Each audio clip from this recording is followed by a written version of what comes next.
سبح اسم ربك الأعلى الذي خلق فسوى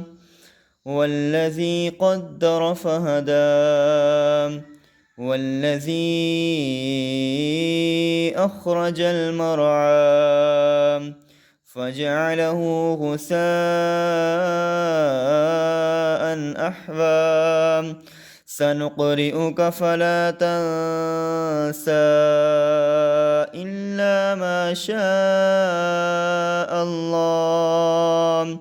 إنه يعلم الجهر وما يخفى ونيسرك لليسرى فذكر إن نفعت الذكرى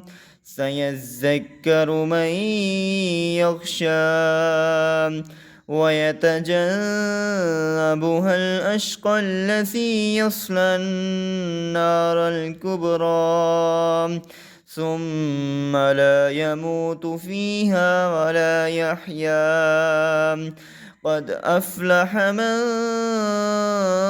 تزكى وذكر اسم ربه فصلى بل تؤثرون الحياة الدنيا والآخرة خير وأبقى إن هذا لفي الصحف الأولى صحف إبراهيم وموسى.